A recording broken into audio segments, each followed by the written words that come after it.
करवा चौथ व्रत कथा। करवा चौथ कार्तिक मास की चतुर्थी तिथि को मनाया जाता है।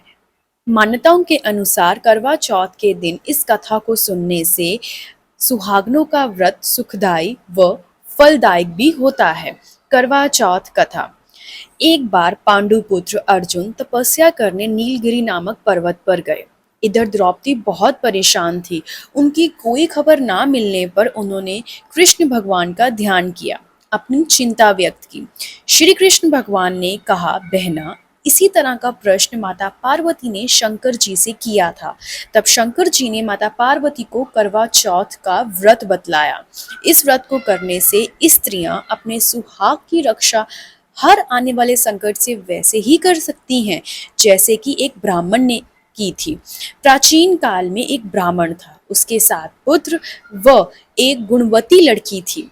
एक बार लड़की मायके में थी, तब करवा चौथ का व्रत पड़ा।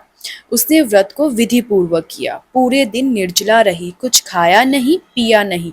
पर उसके सातों भाई परेशान थे कि बहन को प्यास लगी होगी, भूख लगी होगी, पर बहन तो चंद्रमा देखने के बाद ही जल ग्रहण करेगी। भाइयों से रहा नहीं गया, उन्होंने शाम होते ही बहन को बनावटी चंद्रमा दिखा दिया।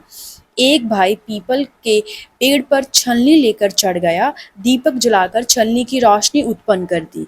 तभी दूसरे भाई ने नीचे से बहन को आवाज दी, देखो बहना, चंद्रमा निकल आया है, पूजा कर लो, भोजन ग्रहण कर लो।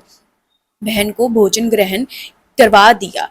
भोजन ग्रहण करते ही उसके पति की मृत्यु हो गई। वह दुखी हुई, विलाप करने लगी। तब वहां से रानी इंद्राणी निकल रही थी।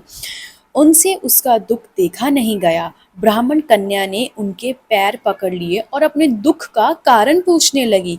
तब इंद्राणी ने बताया कि तूने बिना चंद्र दर्शन किए करवा चौथ का व्रत तोड़ दिया, इसलिए तुझे यह कष्ट मिला।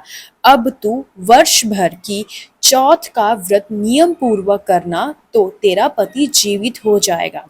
उसने इंद्राणी के कहे अनुसार अगले वर्ष करवा चौथ का व्रत विधि पूर्वक फिर से किया और वह पुनः सौभाग्यवती हो गई।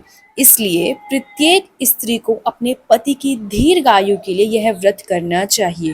द्रौपदी ने यह व्रत किया और अर्जुन सकुशल मनोवांछित फल प्राप्त कर वापस लौट आए।